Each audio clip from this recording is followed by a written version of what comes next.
Welcome to Mrs. Law's class. In this video, we're going to take a look at how to multiply rational numbers, both in decimal and fraction form.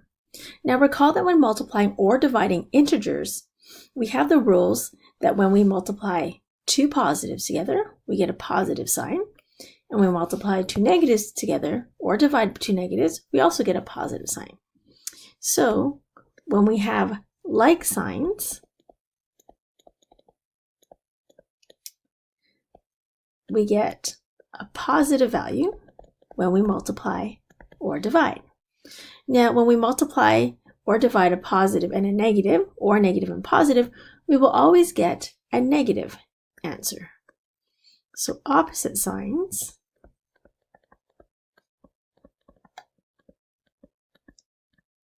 are negative. So here's a couple of examples. So negative 2 times positive 3, we're going to get negative 6. And negative 5 times negative 9, the two signs are the same, so we get positive 45. All right, so when we multiply decimals, now we're going to take a look at multiplying decimal numbers. So to multiply decimal numbers without a calculator, we're going to line up the last digit in line. And then what we're going to do is multiply. Now, I recommend that we place the number with the most digits on the top. Now, when we look at this first example, they both have 2 digits, so it doesn't really matter which one goes on the top. So I'm just going to place the 1.4 on the top, and we'll place the 2.3 underneath. Now, ignore the sign for now, and we'll deal with that at the end, because we know that a negative times a positive is going to be negative. So we're going to take the 3, multiply by 4, and that gives us 12. And then 3 times 1 plus 1 is 4. Now we're going to move over 1 decimal place to the next digit, which is the 2. So we're going to place a 0 to say that we've done that place value already. So we're going to go 2 times 4, which is 8. And then 2 times 1, which is 2. And then we're going to add these two numbers, and we get 2 in the back, 12, and 322.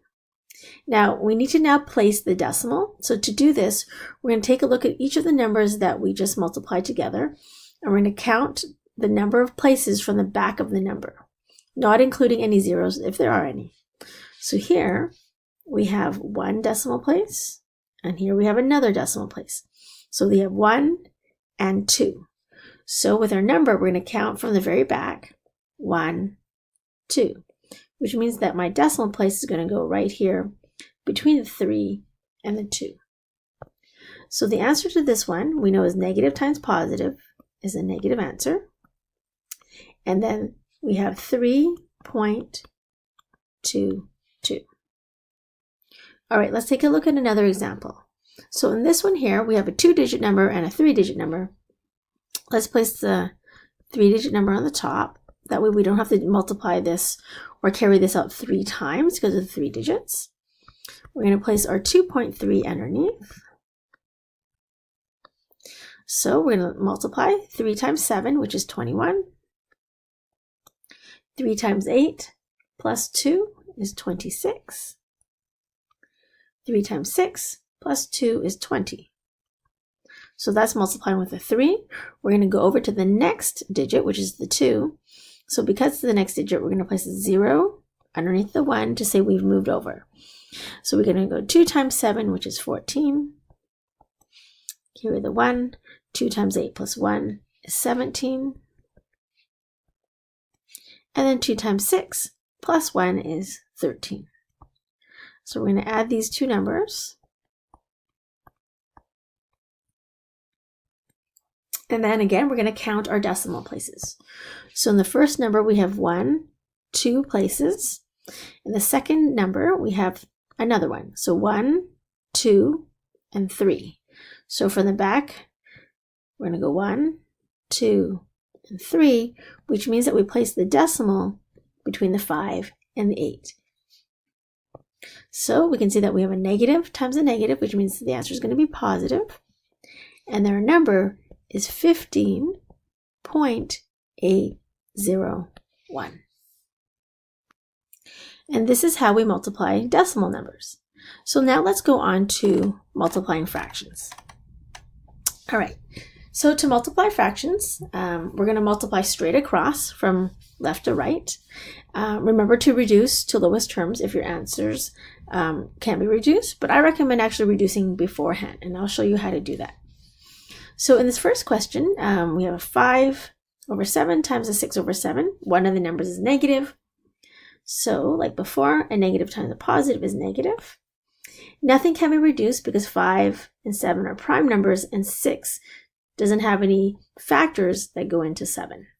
So 5 times 6 is 30, and 7 times 7 is 49. And then that's it for this one. Now for our next question, number 2, we can see that we have a 4 and an 8, and we know that 4 goes into 4 one time, so I'm going to cross the 4 off, place a 1, and we also know that 4 goes into 8 2 times, so I'm crossing off the 8 and placing a 2. So now we have negative 1 times negative 3, which is positive 3, and then 7 times 2, which is positive 14. Now, if I didn't reduce first, I would have 4 times 3, or negative 4 times negative 3, which is 12, and then 7 times 8, which would be 56. So getting this fraction, I would then have to reduce, and it would actually reduce to 3/4. So I would divide the top and the bottom. Well, actually, I wouldn't do it this way. I would divide top and bottom by 4, and I would get 3 over 14. So same as before. So it's easier actually to do the reducing beforehand because then the numbers won't be so big, especially since if you don't know that 4 actually goes into 56. You'll have to maybe do the reducing a couple of times. So let's take a look at 2 more examples where we can reduce beforehand so that we don't get this big number. So we can see that with 10 and 12, we can actually reduce 10 and 12, or we can also reduce 10 and 15. Let's go across and we'll reduce 10 and 15. So 5 goes into both. So 10 becomes 2, 15, we can reduce it to 3. And then with 4 and 12, I can also reduce these two because 4 goes into both numbers. So negative 4 reduces to 1, and then 12 reduces to 3. And then that's it. So all of these are prime numbers. So we have 2 times negative 1, which is negative 2, and 3 times 3, which is 9. All right. In our next example, we can see that 11 goes into both 11 and 66. So I'm going to cross these off, and I get 1, and here I get 6. And then 7 goes into both 7 and 35, so 7 also becomes 1, and 35 becomes 5. So now we have negative 1 times 5, which is negative 5, and then 1 times 6 is 6. Now, in our next 2 examples, we're multiplying a fraction with a whole number. So these are actually relatively simple, so it might look a little bit harder, but remember that when we have a whole number, we can write these whole numbers as a fraction over 1. So a common mistake that students do is they go 4 times negative 6, and then go 5 times negative 6. However, the number isn't negative 6 over negative 6. The number is actually negative 6 over 1. So you might want to place that 1 there just to remind you that you're not going to go 5 times negative 6, but you're actually going to go 5 times 1 in the denominator. So here we have 4 times negative 6, which is negative 24, and then 5 times 1, which is 5.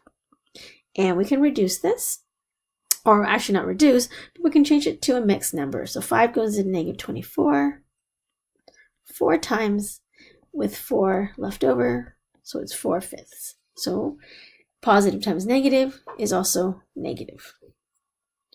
All right, so same thing, if the whole number is at the beginning, still place a 1 over the bottom. That makes it easy. In this question, we can reduce. So both 8 and 12 have a common factor of 4. So negative 8 divided by 4 is 2. 12 divided by 4 is 3. And that's all we can reduce. So now we have negative 2 times negative 7, which is positive 14. And then 1 times 3 is 3. And again, if you want to change it to a mixed number, 3 goes into 14 4 times with 2 left over, so this will be 2/3. All right, lastly, let's take a look at how to multiply fractions that are mixed. So when we do multiply mixed fractions, we need to change them to improper fractions before multiplying. So here we have 2 and 1 6, so we're going to change that to 6 times 2 plus 1, so that's going to be 13/6. And this will be times -8. And let's put that 1 on the bottom to help us. And we can reduce. So both 6 and 8 are divisible by 2. So that reduces to 3 and 4. So now we have 13 times -4, which is -52. And 3 times 1 is 3. This one I'm going to leave it as improper. All right, finally, let's change this last one. So we're going to go 5 times 1 plus 2 is 7. And this is going to be negative. Now, remember, I've told you from before that we don't go 5 times -1 and go -5 plus 2. That would be incorrect. We know that the whole fraction is negative, so we just place the negative sign, and we're just changing the 1 2/5 into an improper fraction. Do the same thing with the other one, 4 times 2 plus 3, and we get 11/4. And -7 times 11 is -77. And 5 times 4 is 20. So I'm just going to leave this one in improper fraction as well. And this is how you multiply rational numbers that are in fraction form.